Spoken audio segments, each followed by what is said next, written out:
So today's topic is what happens once we get approval. And I'm showing you an example. We're lucky that somebody like Paige is incredibly diligent and careful. So we go through, get a township meeting, we go and we get to the supervisors or whatever, they pass what's called a resolution of approval. And then in that resolution, it has the conditions of approval. It outlines what's getting approved and are there any conditions that are put on it. It's generally the job of the attorney to look at that document and make sure it's right, but it also should be ours because sometimes the components of it deal with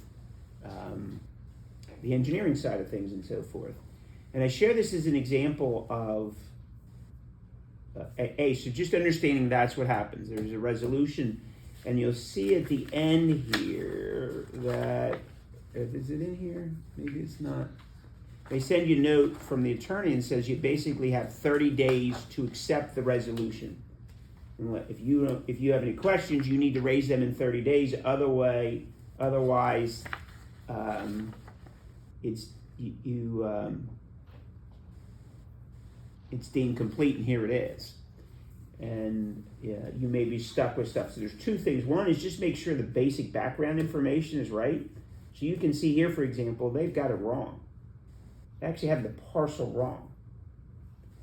So the very first thing is, in essence, one would argue that the resolution, based on the resolution, the approval is invalid because your parcel's not the one that's approved. So imagine, Christina, how long have we been at this thing? Too long. Right? Yeah, probably like at least a year and a half, 2 years. For a simple 2-lot subdivision, imagine going through all that stuff and all the money, and here they adopt the resolution, and you find out if somebody's paying attention, you don't have approval. And I don't know what you do if it's wrong. Now, other things in here are little details, the number of sheets that are going on, and the size of the property. This is only a 2-lot subdivision, and they actually have the parcels reversed. Christina, Paige caught the stuff that they were putting the restrictions on were the big parcel and not the new parcel. And she just goes on. There's some dates that she picks up. She was right. Whether it was a fee in lieu of. Interestingly enough, he flipped the page to item number 6. They have standard language, so the attorney had standard language there. Not number 6. I'm sorry, number 6. You're right, Con. So item number 6. You see the area where Paige puts in parentheses the red. What's said in the parentheses, what was added for us. The problem is the very next sentence directly conflicts what was added with us. So one minute they're saying there's no fee in lieu of, and the next minute they're saying there's a fee in lieu of. Type of requirement. Item number 9 is for both lots. It's not for both lots. It's only for the single lot. So in the end, it isn't as, and then going on to the last one, this is a little detail. So they throw in the comment that the plan should be ADA compliant. We're doing a house. Does that mean that the house has to be ADA compliant? You know what I mean? So what ends up happening is this resolution, the zoning officer, or the building inspector is the one part of what their job is to then enforce what was put in the resolution. If you get, I know it sounds crazy, but you could get hostile or uncooperative. Say you do something out there that was wrong and it really ticks them off. Then they start looking for reasons to get vengeance for I'll say vengeance. I'm not going to say maybe that great, but really give them a hard time.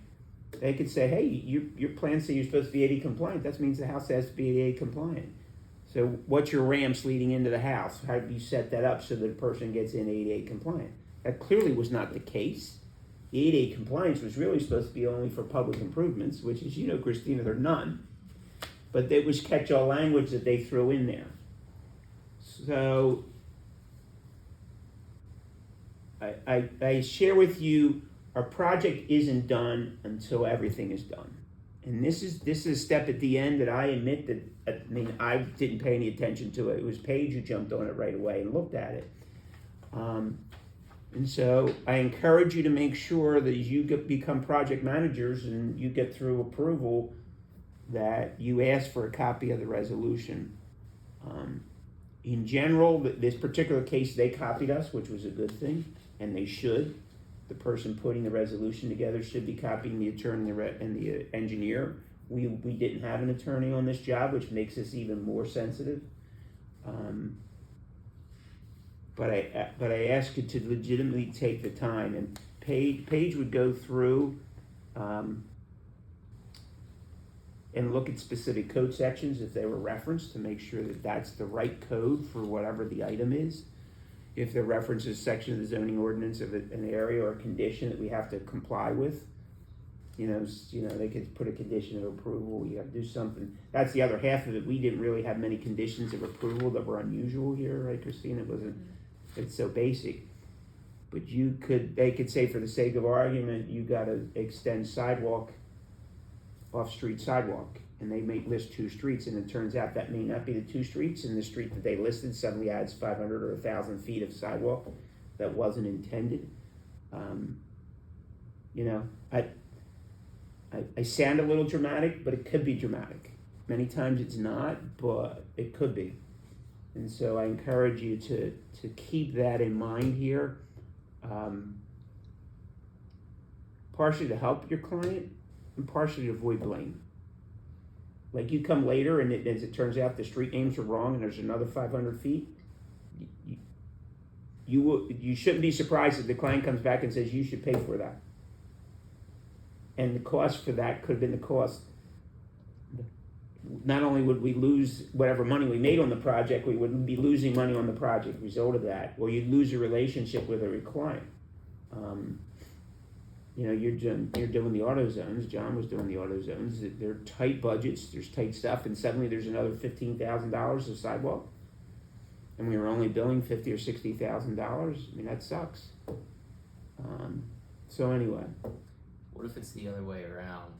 Like, if it says to do less sidewalk, I guess then it would be benefiting the client, but you probably also don't want to damage your relationship with whoever, the township engineer that was requiring that or whatever. Great question. Just so you know, what happened here was we didn't interface directly with the person who wrote this. We went to our client and let our client interface with it.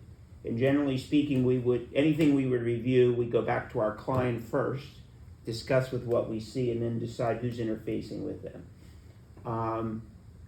I'm telling the client that scenario, and they can decide ethically what they want to do or not do, type of deal.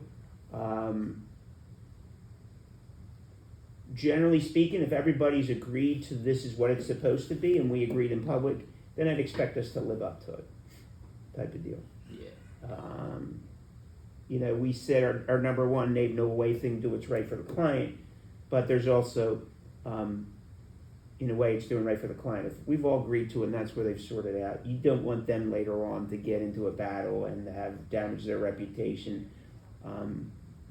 Plus our reputation, what was, I don't know, did any of you get copied on Jim's note? He was meeting down there for Lanark Country Club.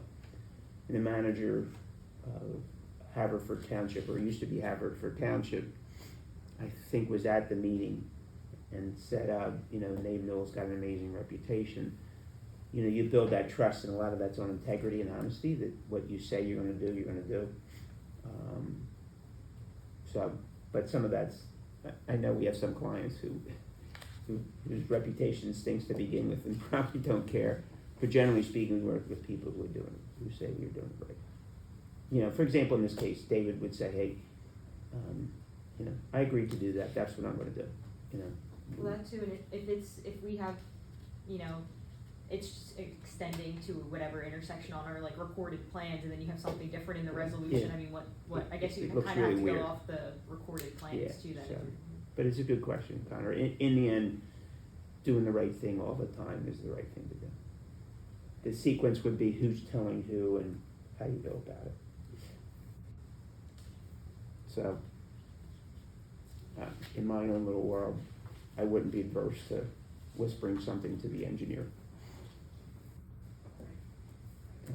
Just say, hey, why don't you guys check that? But anyway, so I just want to give you up to date. This is a small item. It comes at the very end. Every project will have a resolution. Every single project, land development, subdivision, or whatever the case may be.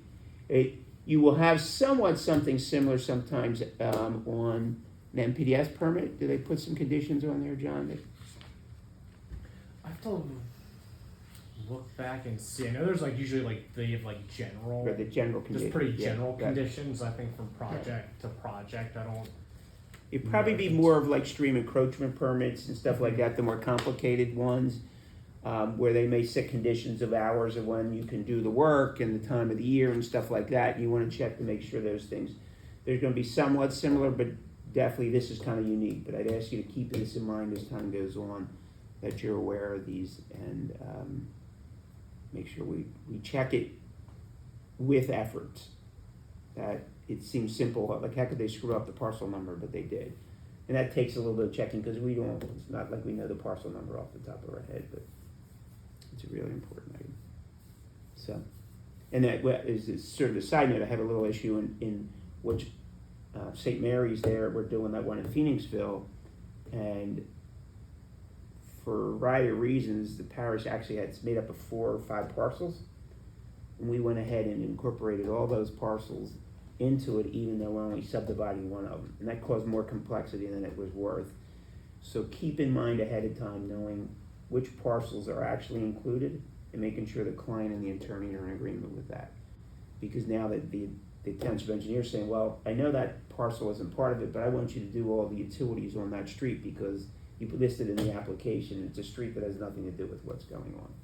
So that's the reverse side at the beginning, making sure that we got the right parcels on the application, and they're the only ones we need. Don't incorporate anything that we don't need. Okay? All right. Very good. Thank you.